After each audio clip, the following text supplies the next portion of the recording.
Alpen Pharmaceuticals in association with Higher Secondary Principals Forum.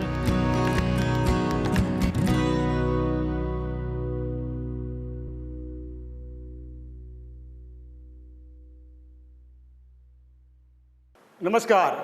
Hello viewers and very warm welcome to this second session on current electricity. In previous session we have discussed some concepts of current electricity. That was a part 1 we have considered as, and this is second session on current electricity.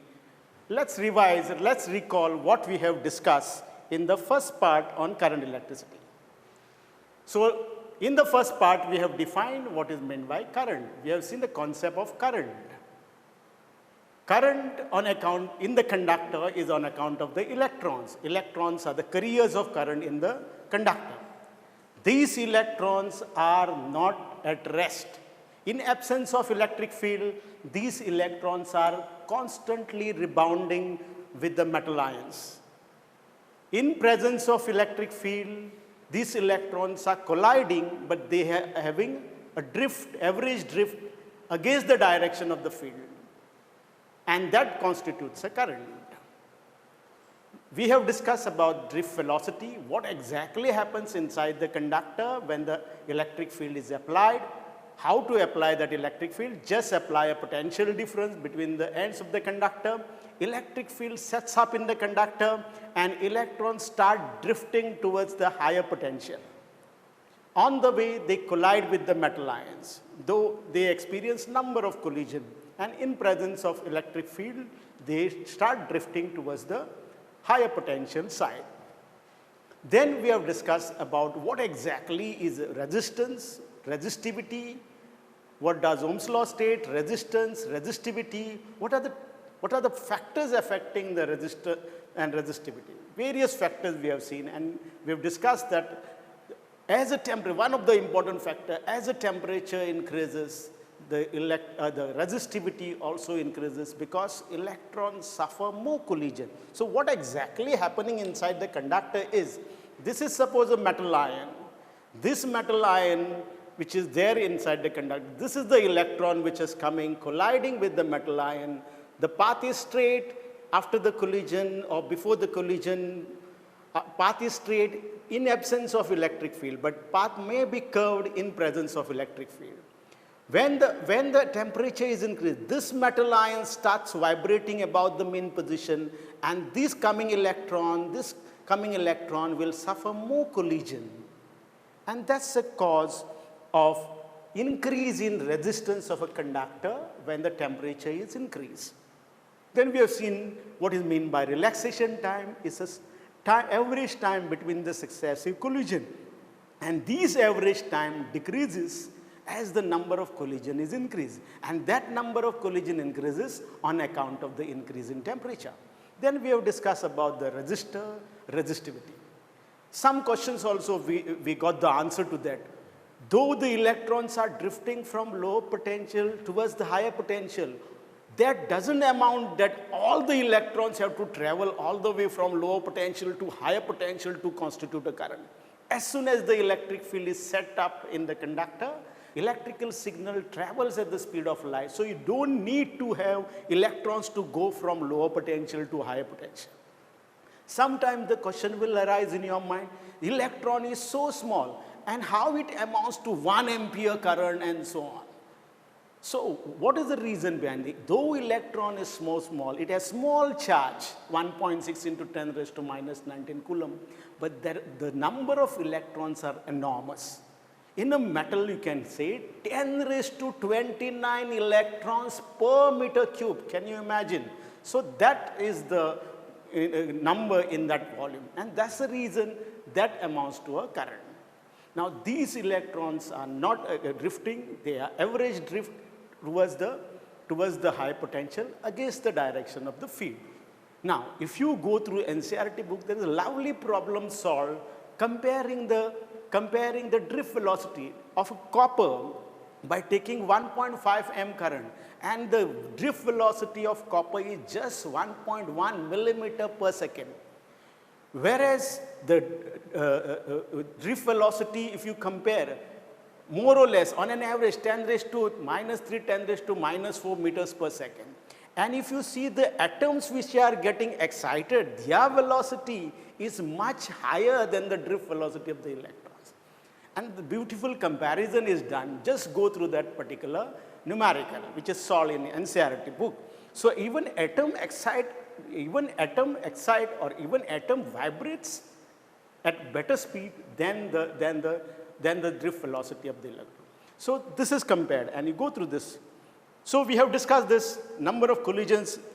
You can see this particular, I hope you can recollect this particular diagram which I had given you in the previous session, also shown you in previous session, how exactly this collision takes place. This is a very important part of the first chapter. Then you have a resistor, resistances in series, and so on. Now we'll go to the next part. Next part, we are going to discuss more concept. So let's try to understand more concept based on this part. First, we'll go in discussion of electrical energy and power. Now, as I told you, electrons in the conductor, when they are moving from lower potential to higher potential, they are colliding with the metal ion. They are colliding with the metal ion. So question will arise, when they are colliding with the metal ion, are they traveling at a varying speed? Are they having a kinetic energy? They don't have final kinetic energy as such, but they have average steady drift velocity in the direction against the direction of the field. So this particular energy then transferred to an atom, and atoms, metal ions, I meant to say metal ions. And these metal ions, during the collision, the metal ions, the electrons share the energy with metal ion, and metal ion gets that thermal energy and it vibrates. So if you try to pass current through the conductor, this is what happens. And if you pass a current for a more time, metal ions will get more and more thermal energy on account of this. And this is what is exactly the heat that is dissipated in the conductor. We'll calculate that heat dissipated and will then more or less come to a simple expression for power. So initially, if I take amount of charge delta Q in a conductor of resistance R for time t, delta t, and after applying a potential difference of V, then energy dissipated as heat is given by delta W is equal to, it's a work done, so charge into potential difference. So charge is delta Q V, but charge I can write in terms of current, I into delta T. So we get beautiful relation I delta TV or VIT, if you want to remember in different way. So energy dissipated is energy gained by the charges, and that is VIT. If you want to define electric power, that is a rate of doing work. So rate of electrical energy upon time, that will be a power. VI, I can write it as V square upon R or I square bar R is a power loss, and the unit is watt. And the unit of energy, electrical energy, is kilowatt hour. Kilowatt hour is the unit of electrical energy. 1 unit which is consumed, we say 1 kilowatt hour. Another formula, we have output power upon input power as the efficiency. Multiply by 100, you will get percentage of efficiency. And heat produced, one can write in the formula I square RT. Now, the electrical energy which is transported with the help of a cable which is put on the cable, there is a lot of loss of energy that can take place. But in this electrical transmission, how the energy is curtailed, how the power loss is curtailed. Let's try to understand that also. So electricity generated at the station has to be transported over a long distance. Now, for example, Goa don't have their energy creation plant as such. Most of the electricity, we get it from the western grid. Goa needs about 1000 megawatt of power, and we get most of the power from western grid, and for south side it is from southern grid. This particular electricity comes all the way on the cable which is put, and the procedure is with the help of a step-up transformer. the voltage is step up, and then put it on the high tension, we call this as a high tension line, and then with the help of a step down transformer, it is then reduced to a safer value and then give it to a consumer. So what exactly, how we can find out this power minimization in this process? So if I take RC as a resistance of a cable, power generated at the station will be VI, I will be P upon V, V is the voltage, I is the current. Power dissipated in the form of heat, power loss is PC is equal to I square RC, where RC is the resistance of the cable. If I put I is equal to P upon V, we get this beautiful relation. And from this beautiful relation, you will come to know, if you want to reduce the power loss, PC, we have to increase V. So these voltages step up by using a step up transformer. It is put on the cable, it is called a high tension line. With the help of step down transformer, it is reduced to safer value. So this is what is done to decrease the power loss. Now, if you want to do some sort of calculations based on this, suppose a problem is asked, if you want to find out what is the electricity tariff, if so many units, so many bulbs or so many electrical elements that are used throughout a month or a day, you can easily calculate that. So how exactly it could be calculated? Simple example we can take. Suppose we have a 100-watt bulb. 100-watt bulb goes for 2 hours per day. How much is the electrical energy consumed? One can find out in 1 month. Electrical energy consumed is power into time. So power is 100-watt bulb divided by 1000, make it kilowatt, 2 hours. This is for 1 day, and if you multiply by 30, you will get 0.2 into 30, which will be 6 unit, and then total power, whatever 6 unit, that 1 unit is 1 kilowatt hour. And now if you see the rates that is charge in Goa, up to 100 units they charge 1.4. This is a chart which is released by the electricity department. And highest it says 4 rupees. So if I consider 4 rupees and multiply by this 6, so it will give you 24 rupees. So 100-watt bulbs going for 2 hours in a month will give you a bill of 24 rupees. So likewise, you can calculate what is the bill, what is the tariff, what will be the electricity bill if there are so many units running in your house, whether it is an electrical heater or a geyser, or a fan or any other. Only thing, the wattage you should know. Heater has very high wattage, fan must be having lesser. So we can easily calculate the electricity bill that one can get if you know the wattage of the units and time more or less. So this type of examples one can see, one can solve. So this is about how based on power. I'll show you more examples based on this later. Let me finish this particular part. Let's discuss now what is meant by EMF of the cell and internal resistance. Now I told you once the electric field is applied between the ends of the conductor, electrons start drifting opposite to the flow of opposite to that of the electric field. How to create that electric field all the time so that electrons are in continuous motion towards the higher potential? It is by way of applying potential difference. Potential difference is provided by a battery. So battery is nothing but the electrolyte having electrode inserted in it, and that chemical energy is converted into an electrical energy. How exactly that happens, that electrochemistry you study in chemistry part. But what exactly happened, what exactly we have to measure in this case, that we learn in physics. So if you want to understand the cell, so cell is basically containing of electrolyte. Electrolyte is a solution which can conduct. There are two electrodes, positive and negative.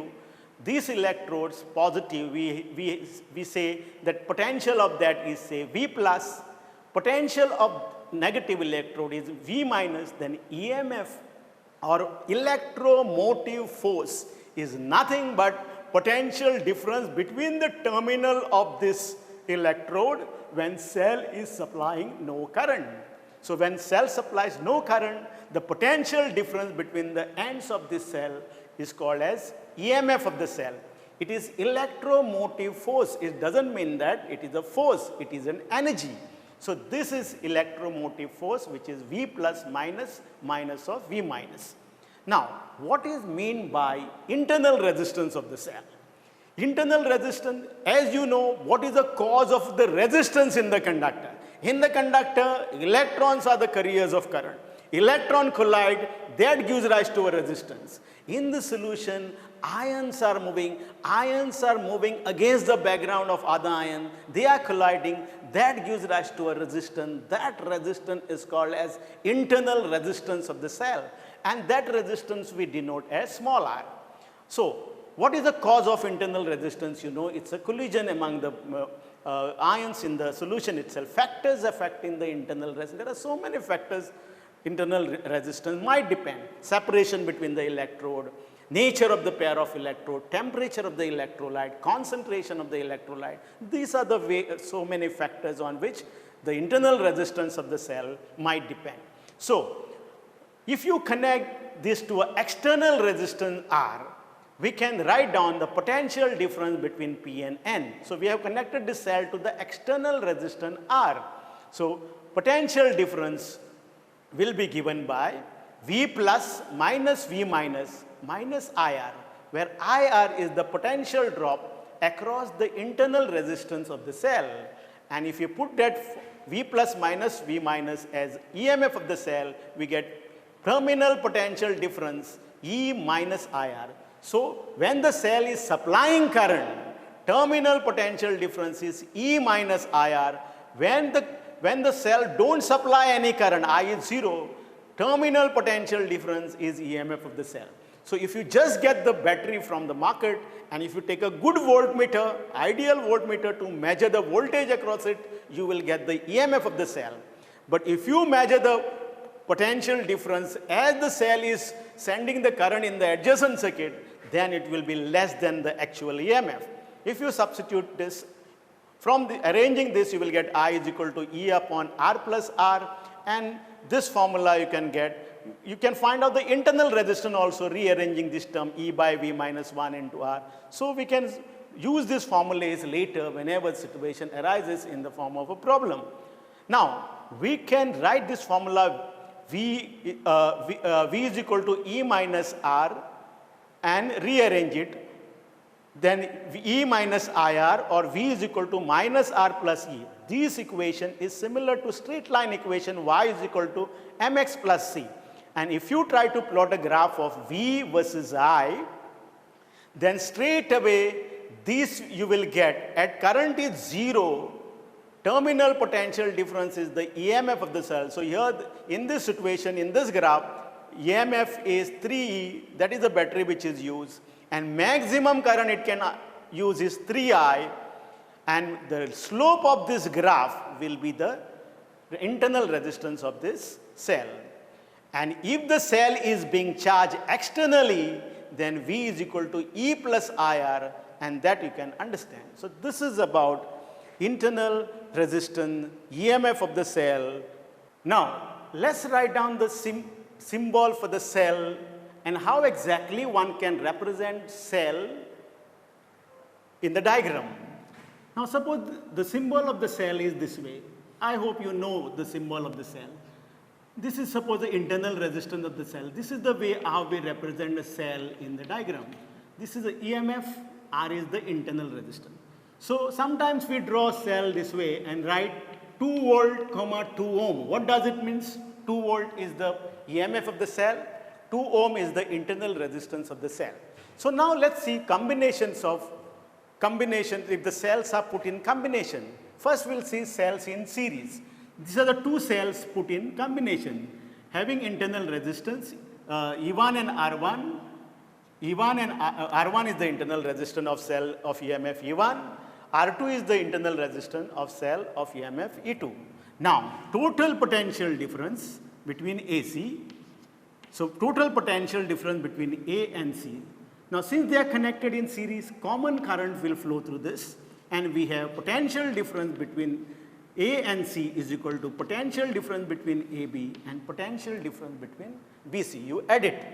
Now, these I can write as, since formula we have is V is equal to E minus IR. From the previous discussion, we can write this as E1 minus IR1. This I can write as E2 minus IR2.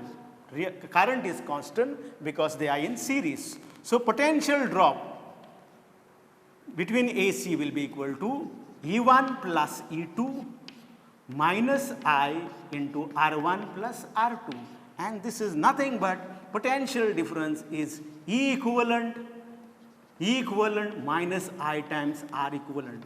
So, if you put cells in series, you get equivalent EMF as E1 plus E2 and equivalent resistance as R1 plus R2. These are the beautiful relations you have to remember, R1 plus R2.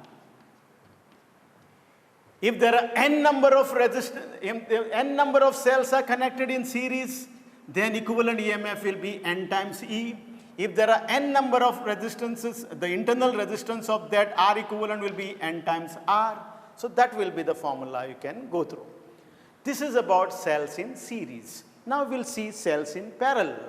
In parallel, what will be the situation in that case? So, now we have cells in parallel. So, how the cells will be in parallel we can draw. So, this is one cell, this is another cell. They are connected between the two common points. Okay? This cell is having internal resistance R1, this cell is having internal resistance R2. R1, E2, R2. Suppose the current shown is away from the positive because electrons are moving towards that. So, current here is this, current gets added in this branch, it will be I. Now, let us recall that particular formula, V is equal to E minus IR. So, we will have, we can write this I as E minus V upon R. So, for each formula, now if you apply, this is drawing a current say I1, this current is drawn as I2. So, total current I is equal to I1 plus I2. Okay? So, now you substitute this using this formula, you will get E1 minus V upon R1. V is the common potential difference between the two ends, since they are in parallel, and this we can write as E2 minus V upon R2. Now, we will rearrange and solve. So, this I can write as E1 upon R1 minus V upon R1 plus E2 upon R2 minus V upon R2, and then we can resort to the final formula by rearranging E1 upon R1 plus E2 upon R2 minus V 1 upon R1 plus 1 upon R2. Okay? Now, this is what we get. Now, if you transfer this is what we get. So, if you transfer V into 1 upon R1 plus 1 upon R2, E1 upon R1 plus E2 upon R2 minus I. Okay? And this, if you try to divide this, so V will be equal to, we want to get this in this form. Okay? So, V will be equal to E1 cross multiply R2 plus E2 R1 upon R1 into R2. This is what will be left. And if you divide this, you will get R1 R2. This I can write as R1 plus R2, R1 plus R2 upon R1 R2. So, R1 R2 will go up. This will be R1 plus R2 minus R1 R2 upon R1 plus R2. So, this we can get E1 up R2 plus E2 R1 upon R1 plus R2. And this you will get minus I into R1 R2 upon R1 plus R2. So, V is equal to E equivalent minus I into R equivalent. So if they are connected in series, parallel, the equivalent EMF will be E1 R2 plus E2 R1 upon R1 plus R2, and R equivalent will be equal to R1 R2 upon R1 plus R2. This I can write as 1 upon R1, 1 upon R2. This I can write as E1 upon R1 plus E2 upon R2. And this I can write as 1 upon R equivalent is equal to 1 upon R1 plus 1 upon R2. So these are the equations you can draw. I have tried to do it because it is not done in detail in the NCERT book how it is, how exactly, how to resort for this particular equation. That's the reason we have gone through this. Okay, so this is about cells in series, cells in parallel, and this is called combination of cells. Now, let's see some examples based on this part. Now, if the cells are in series, I told you, if this is a cells are in series, the EMF gets added. If the cells are in parallel, then the situation is different. But if these same cells are like this, they oppose each other, in that case, the total EMF will be E1 minus E2. The small points you have to remember to solve this type of situation. So we have a situation here where the cells are given here, the network is given, and suppose you are asked to find out the main current. Main current I is supposed to find out. So find current I. So what you will do first in this type of circuits? So straight away you would find out the equivalent resistance of this. So you can take this point as A, take this point as B, and find the equivalent resistance of this. So resistance between AB you can find out first. This is 4 ohm, this is 4 ohm in parallel. So 1 by 4, it will be 2 by 4, reciprocal that will be 4 by 2, and you will get resistance across AB as 2 ohm. This resistance is 2 ohm, this resistance is 1 ohm. Total resistance in the circuit will be equal to 2 plus 1 altogether 6 ohm. So current in the circuit will be equal to total EMF upon total resistance.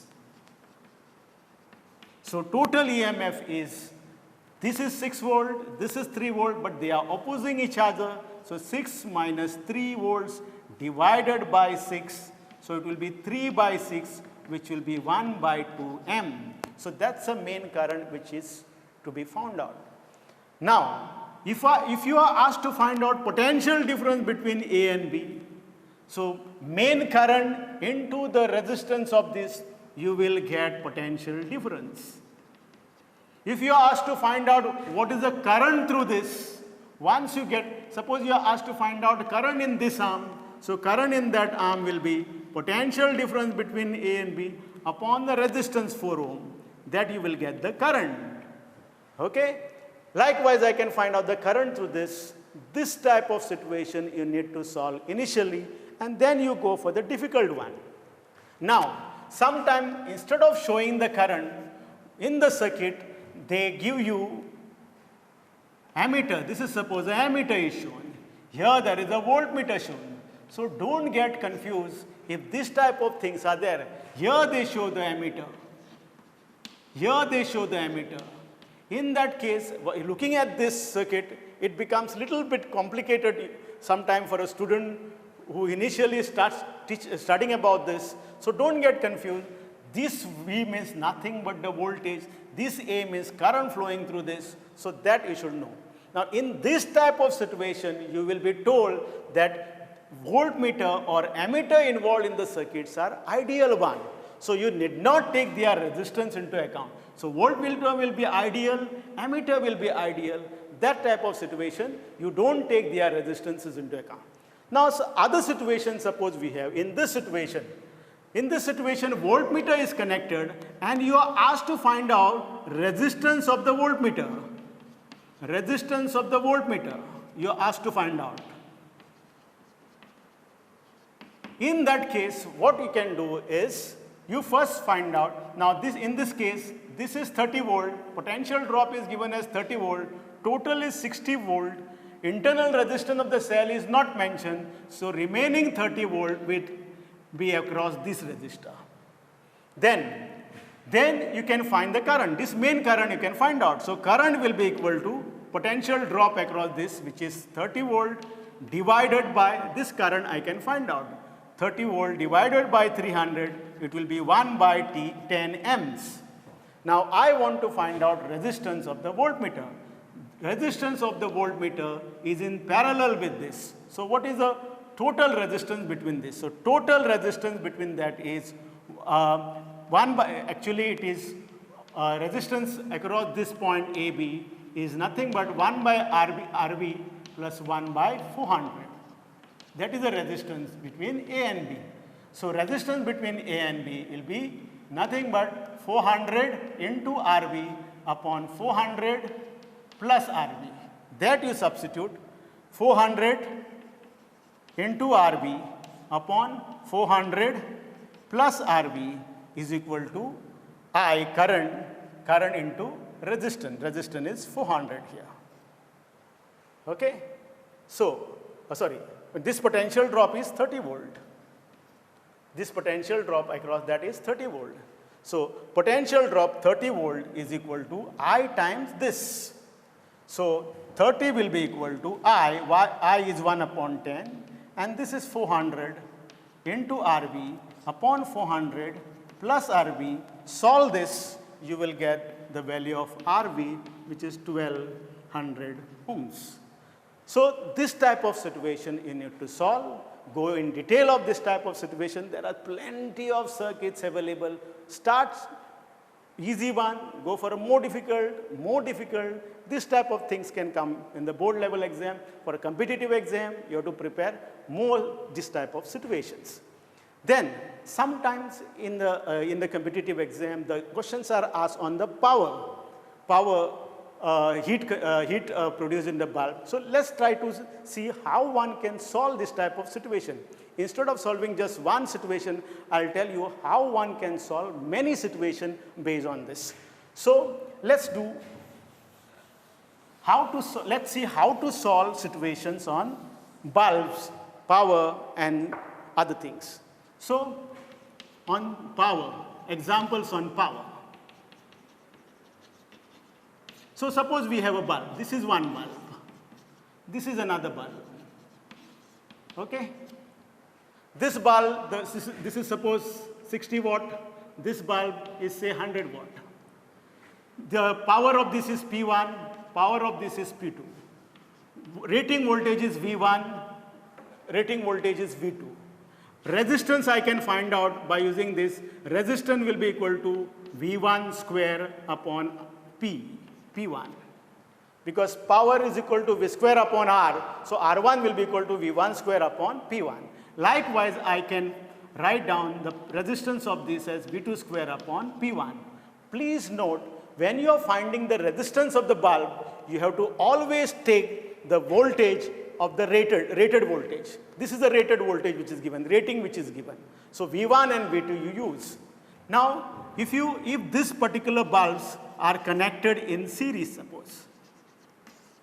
If they are connected in series, the total power, effective power in that case will be, you can find out the effective power as 1 upon P1 plus 1 upon P2. Suppose you are asked to find out the effective power. If they are connected in series across some voltage V, how to find out the effective power? You can use that particular formula.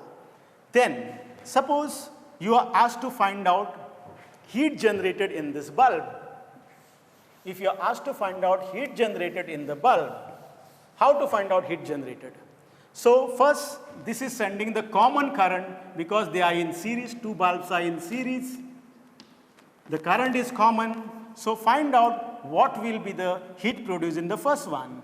In a time, say 1 second, time will be given. So heat produced will be equal to what? You find the current, I is equal to V upon R1 plus R2, since they are in series.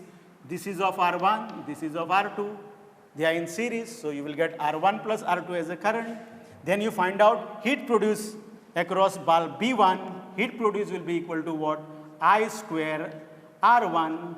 Heat produced across this will be, bulb 2 will be I square R2. You can find out the heat produced. So this type of situation sometimes are asked. Of course, time will be given to you. Now, suppose you are asked if one of the bulb, if the voltage applied is very high, and if you are asked to find out which bulb will get fuse, which bulb will get fuse, which bulb will get fuse. If applied voltage is, say, if the voltage is applied is different from this, okay? So, if applied voltage, this is the applied voltage. So, you find out the current, okay, and find the potential difference across this. So, potential difference across this, bulb 1. So, I into whatever resistance bulb have. Potential drop across bulb 2, current into resistance of bulb 2. And if we find VB1 greater than V applied, check which is greater. This is suppose say 220 volt, and this is applied voltage is say 400 volt. In that case, that bulb will not support and it will get fuse. And if the potential difference you get is say 320 volt, say 350 volt, and the applied voltage is high, with the help of the applied voltage you get potential drop as 350 volt, and the marked voltage V1 is say 200 volt, 220 volt, then this particular bulb will get fuse. So we have to see which is greater, and accordingly you have to infer. I hope you have understood this. Again, I am repeating, if the voltage across the bulb is say 350 volt, you get after doing this calculation, and the rated voltage is say 220 volt. In that case, that bulb cannot support that 352 volt when current is passed with the help of this applied voltage, and it will get fuse. There are some problems which are based on if they are connected in parallel. So if the bulbs are connected in parallel, in that case, you have to calculate the power P as just add the power. And if you want to find out which will draw more current, this is suppose one type of bulb with P1, this is another type of bulb P2 having power P2, which draws more current. If V is constant, in this case parallel connection, V is constant, so power is directly proportional to I. So whichever has a greater power will draw more current.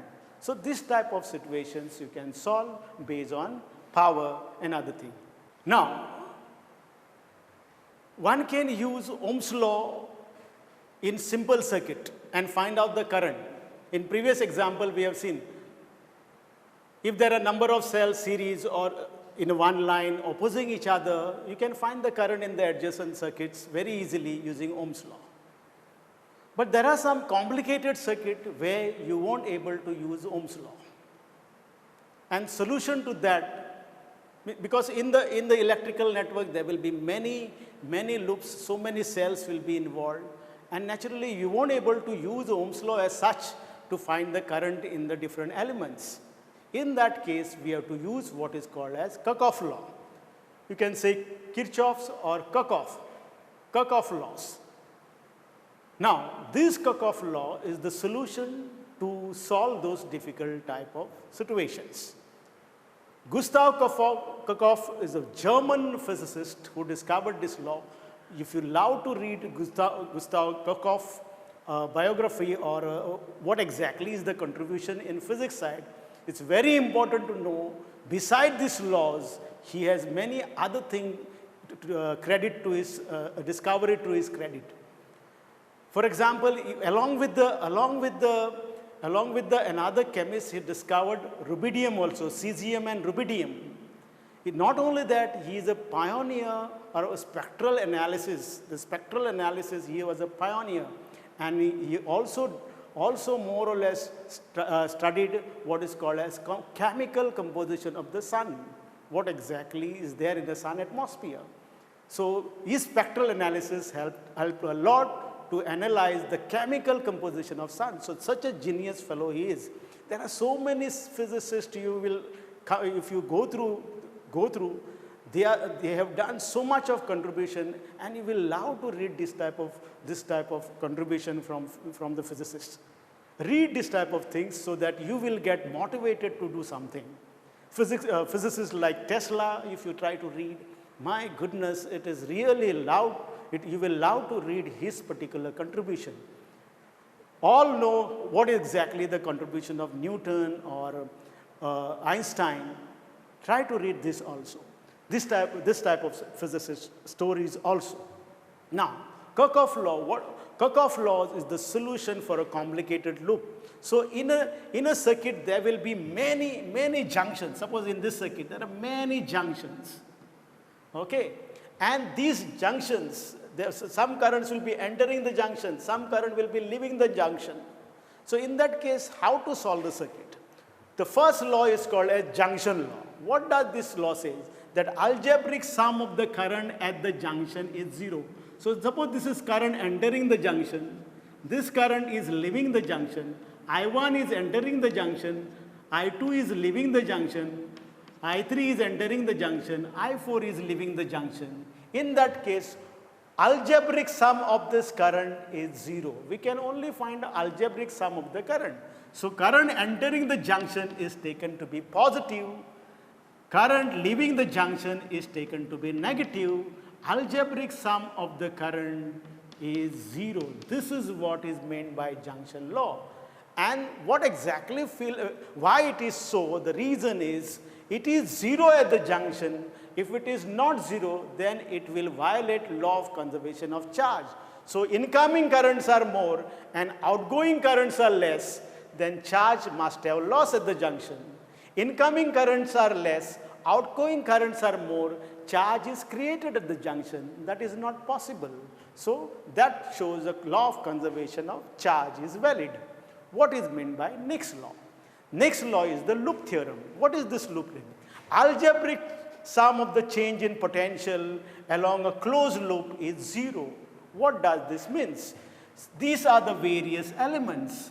If you try to find out potential drop across each element, and if you add up, it will amount to 0.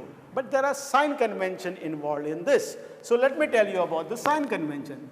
Suppose you are finding the voltage drop. This is the direction of the current. This is point A. This is point B. This is the direction of the current. Okay? And if you are traversing a circuit, if you are traveling in a direction of the current, you take potential drop as negative. Potential drop across any element is the current in that element into a resistance. So current in that element is I, resistance is R. In that case, you take potential drop as negative. If you traverse a circuit against the direction of the current, this is in a direction of the current. If you traverse a circuit against the direction of the current, then you take potential drop as positive. Okay? Potential drop as positive. So here you take a potential drop negative, and here you take potential drop positive. Now same thing if you try to apply for a battery. For a battery, you should take, if this is a battery, this is A, this is point B. If you try to go against this way, the EMF of the battery, if you go again this way, then EMF of the battery is taken to be negative, and if you go in this direction, this way, then EMF you take it positive. So if you go from negative to positive, you take EMF positive. If you are going from positive to negative, you can take the EMF as negative. And if you have a capacitor, this is plus Q, this is minus Q, this is minus Q, this is plus Q. If you have a capacitor, in that case, capacitor, you know, voltage across the capacitor is Q by C, voltage across the capacitor is Q by C, Apply the same rule. If you are going this way, you take negative. If you are going opposite from negative to positive, if you are going this way, negative to positive, you take it as positive. Okay? So if you use these simple rules, this is a main rule and these are the sign convention which we have to adopt. And if you use this in this example to solve, it will be very easy to understand and find out the current in the circuits. So first, let's try to apply this in the circuits. So I take, this is suppose A, B, C, D. I am taking this closed loop. So we are taking a closed loop. A, B, C, D, A. We are taking a closed loop A, B, C, D, A. I start from this point. First element I get from A to this, first element I get is E2, cell, potential drop across the cell is E2. Now, tell me, E2 should be positive or negative. So I'm going from negative to positive. So when I go from negative to positive, I should take EMF positive. Then, what is the potential drop across the resistance R4? It will be I4 R4. Now, I am going in a direction of the current. So when I go in the direction of the current, the potential drop is negative. So it is negative. Likewise, here I am going against the direction of the current. Potential drop across R3 is I3 R3 and it is positive because when I go against the direction of the current, potential drop is positive. And then again here we are going from positive to negative. When we go from positive to negative, you have to take EMF negative. So E1, again here the current is suppose I2. So it will be here.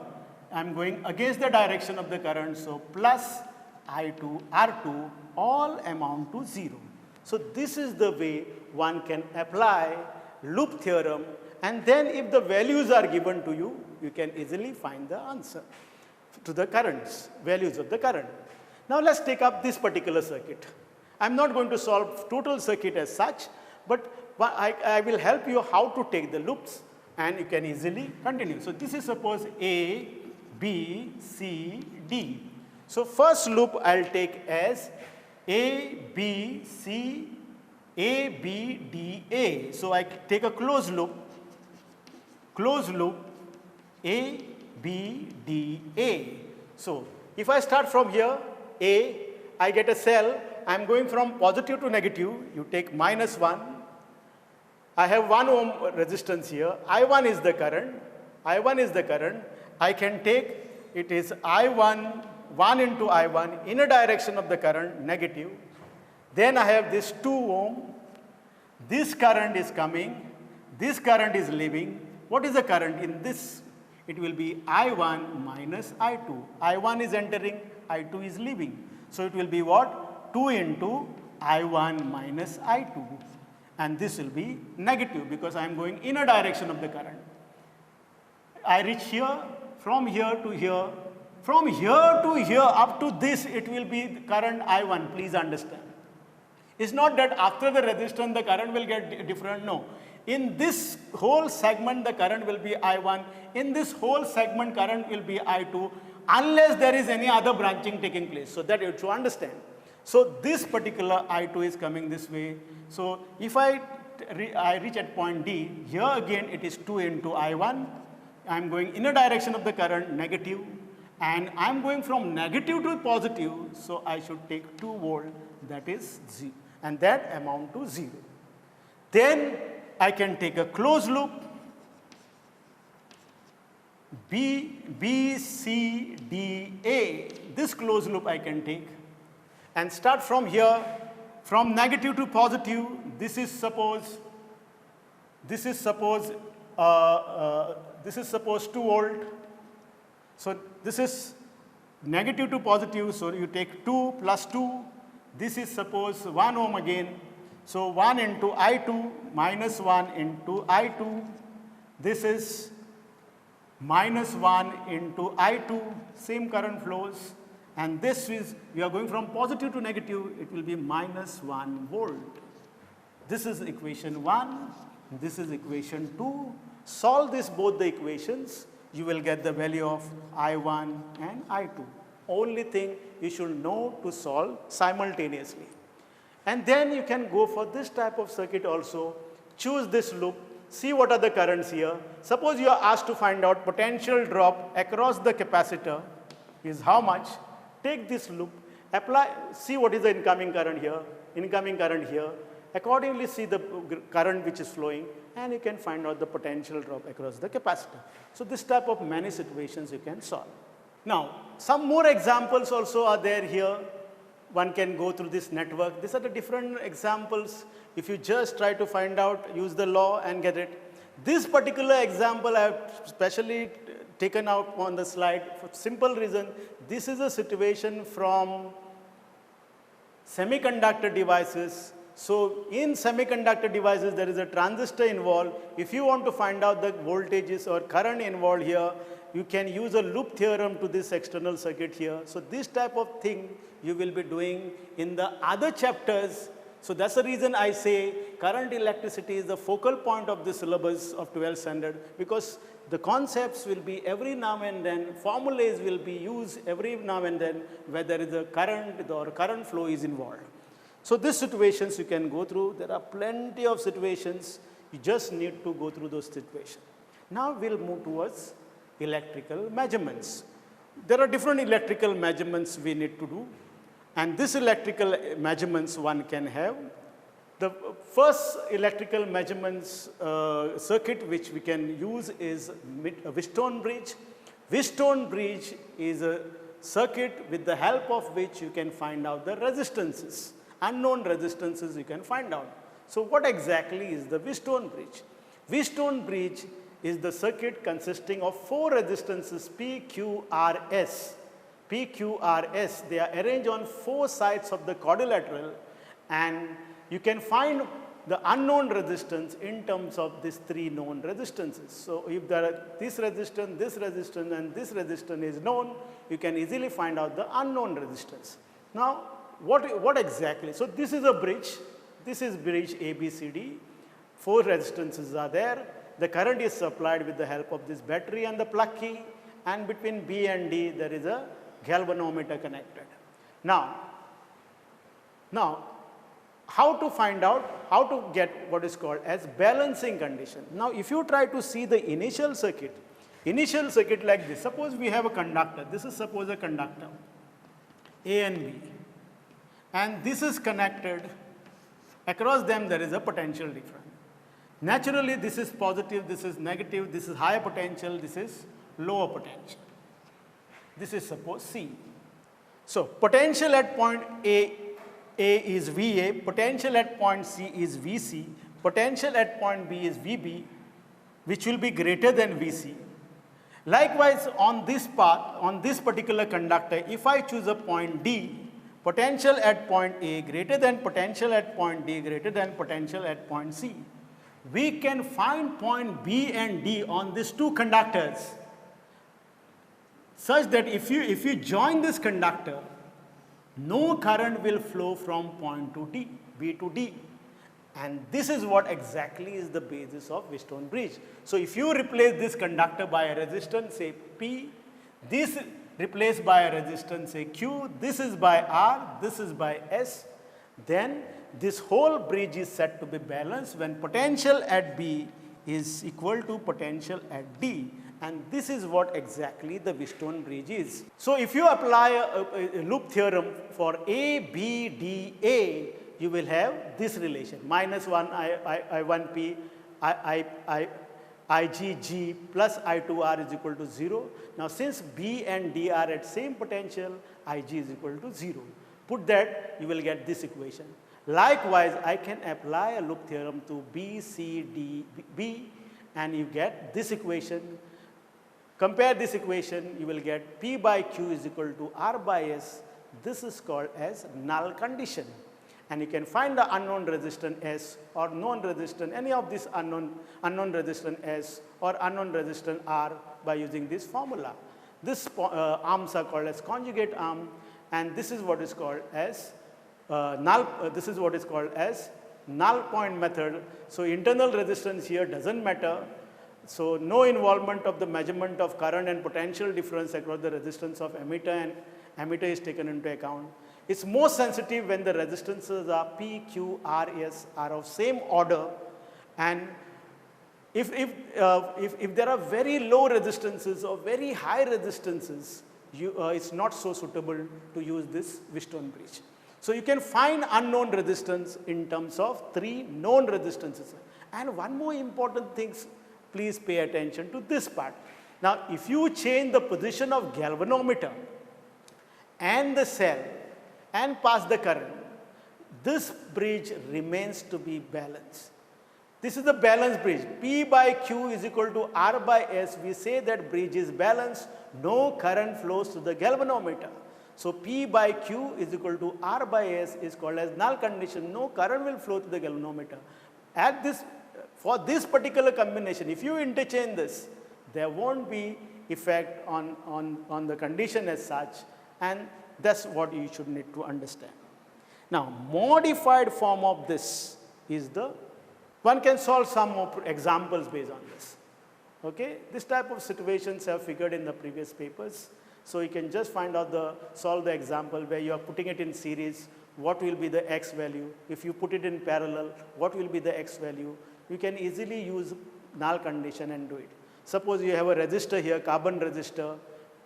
Find the value of the carbon resistor, balance it, find the value of R. This type of situations are there in the previous papers. You can go through this type of situations once you do this particular part. Then, the modified form of Wheatstone bridge is the meter bridge. And we have a meter bridge here. This is a meter bridge. This is a meter bridge. Now, meter bridge is having a wire. This wire AB, this is a wire AB. There are metal plates fixed here. There are metal plates fixed here. Gaps are left between the metal plates. This is a left gap. This is a right gap. This is a uniform wire. This is a uniform wire AB. Below that, there is a scale fixed. Between this gap, you can put the resistances. You can pass a current through this wire with the help of the external circuit. This is a meter bridge. You are going to experiment based on this. 2-3 experiments are there based on this. You will be using this in the laboratory. So let's try to see how one can find out unknown resistance using this meter bridge. So this is the left gap I was talking about. This is the right gap. These are the copper plates. You pass a current with the help of the external circuit. This is the meter scale which is just fixed below the wire.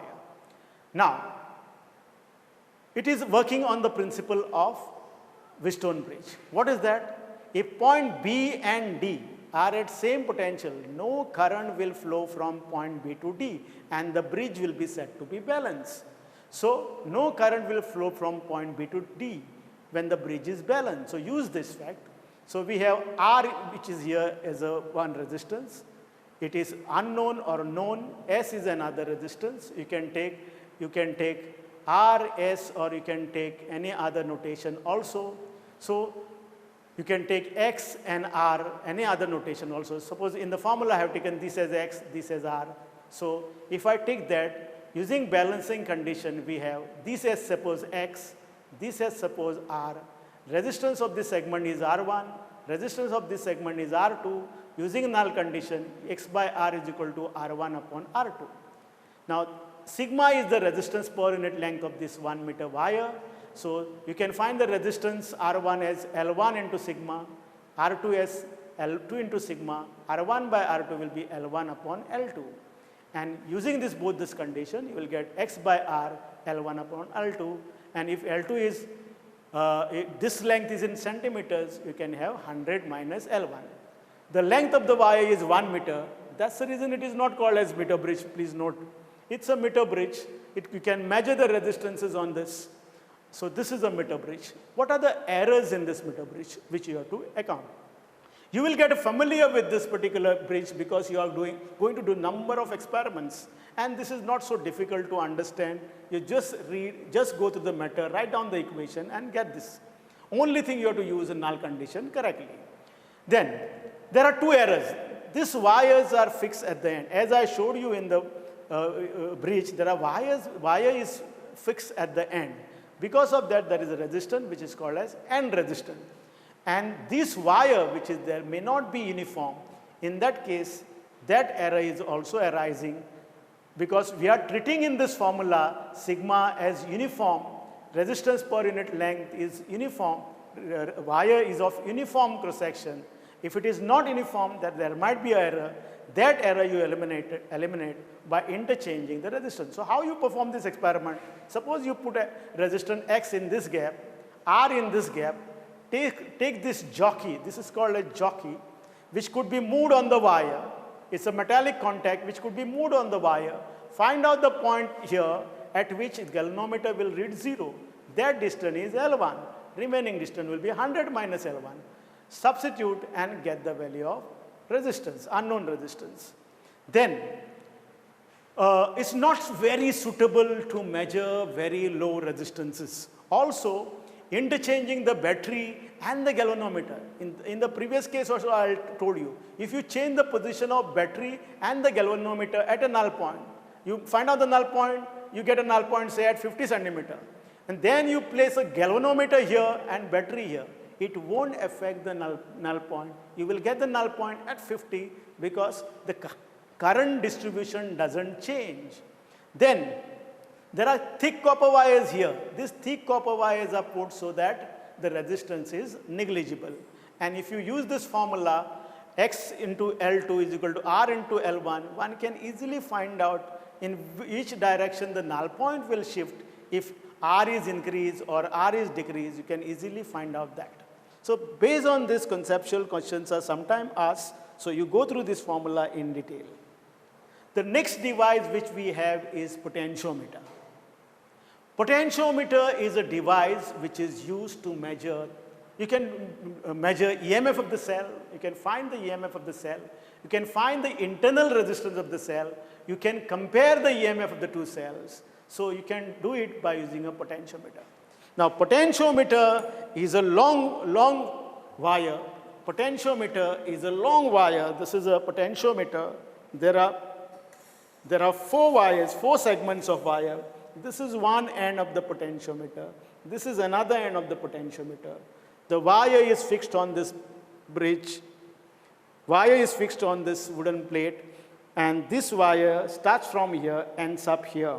You can pass a current through this wire externally. Let's see what is the use of this potentiometer, how one can use it for different purposes.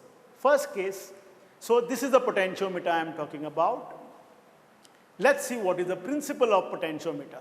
So it is, here it is 4 meters length, need not be 4 meters length. You can take any length of the wire and you can make a potentiometer. You pass a current with the help of a battery, plug key and the rheostat. And when you pass a current through this, the whole wire is having a resistance, say R dash. Sigma is the resistance per unit length of this wire. Then resistance of this wire AB is R dash upon L. Sigma is resistance per unit length, so resistance will be R dash will be sigma L. Now, if V is the potential difference between the ends of between these two ends, A and B, then by using Ohm's law, current I flowing through this wire into resistance of this wire will be equal to V. Now, R dash is sigma L, so I sigma L you will get, and if I and sigma are kept constant, then potential difference is directly proportional to length, just like Ohm's law. Just like Ohm's law, you need to know this. Ohm's law states potential difference is directly proportional to current. Here potential difference is directly proportional to the length provided current and the sigma remains constant. Their physical condition remains constant. That is V by L is called as potential gradient. What is meant by potential gradient? V by L, and it's unit volt per meter. If you have 2 different potentiometers, if you plot a graph for this, the slope you will get potential gradient. These are the 2 different potentiometers. You can compare their slope, which has a greater potential gradient you can compare.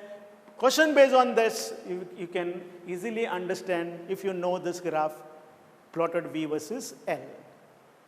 Then another use of potentiometer, you can find the EMF of the cell.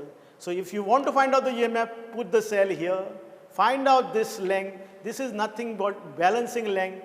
This is a galvanometer used. You move this jockey till you get a null point, no current flow through the galvanometer, and you can find out, you can, using the formula E1 is equal to potential gradient into L1, you can easily calculate EMF of the cell. So this is the use of potentiometer. Then the next use of potentiometer is to compare EMF of the two cells. Again, potentiometer is of, you can explain the construction. How it works? Very easy. You put a cell, two cells this way. There is a small resistance box here, galvanometer here, and then pass the current. First, you put cell E1 in the circuit, find out the balancing length L1. Balancing length L1 is nothing but galvanometer will read 0 when you touch at this particular point. Then find balancing length L2, and you can easily use a formula to give you E1 upon E2 is equal to L1 upon L2. Only condition is that the EMF of this cell should be greater than the EMF of these cells. Okay? So EMF of the driving cell, this is a driving battery, should be more than the EMF of those two cells. Next is how to find the internal resistance of the cell. Internal resistance we always denote by small r. So again same circuit, here I have taken many turns. Potentiometer need not be of 4 segments, it can be of 8 segments, whatever is available you take, and then you can find out what is the internal resistance of the cell. So this is a EMF, this is a cell of EMF E of which you have to find out the internal resistance. Connect this circuit. There is a, first you try to connect the circuit, put it K2 open and pass the current in K1. K2 open, pass the current K1, move this jockey till you get a null point and at N1. And you find a balancing length from this end to that null point. That you will get say L1, and you can write E1 is equal to K times L1. Now you put say this key also K2, and again find out the balancing length L2, you will get potential difference is equal to K times L2, because now cell is supplying the current to this circuit. Then E by V is equal to L1 by L2, and by using a plain formula you can resort to a simple calculation using the Ohm's law circuit in this particular circuit, and resort to the final formula internal resistance R is equal to capital R L1 upon L2 minus 1. This type simple problems you can tackle based on this. Conceptual questions could be asked based on this. Last, more or less, potentiometer is preferred over voltmeter because it does not draw any current at a null point. That's the reason it is preferred. It can measure very, very less potential difference, and sensitivity of potentiometer depends on the potential gradient. More the potential gradient could be increased or decreased by using a length of the conductor or changing the current. And when we are doing the experiment, one should not rub the jockey on the wire. Using the equipotentiality, using the conditions of equipotentiality, we can solve this type of network also. And this type of network you can solve using a simple rule. This type of complicated network, you can use a simple rule and solve this type of complicated network. Suppose I will give you simple, what are the rules which you can use to solve this network. This is suppose R, this is suppose R, this is suppose R, and you are asked to find out equivalent resistance between A and B. You take a mirror symmetry here. So current in this arm will be same, current in this arm and this arm will be same. These resistance will be useless. You can easily find equivalent resistance between this. So here, this particular loop we can solve by this way.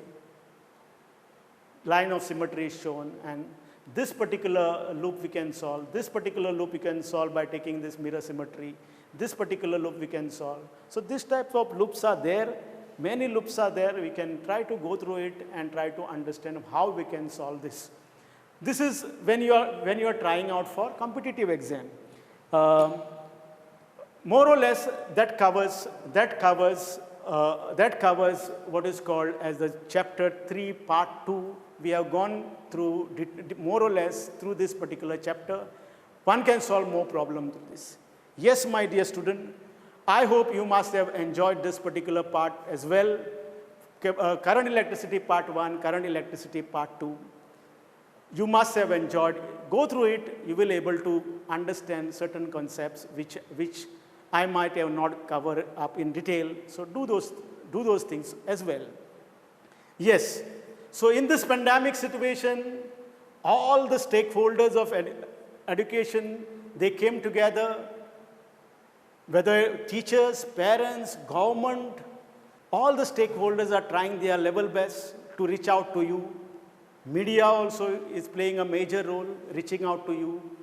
So naturally, it's your turn now to work hard and give the good result. This reminds me of a situation of a young girl. Young girl has to attend a wedding ceremony every now and then. All the ceremonies she has to attend. And every time the elderly people has to tell her, it's your turn now to give us the good news. One day, in one such ceremony, she was pinched by the elderly lady saying, it's your turn now.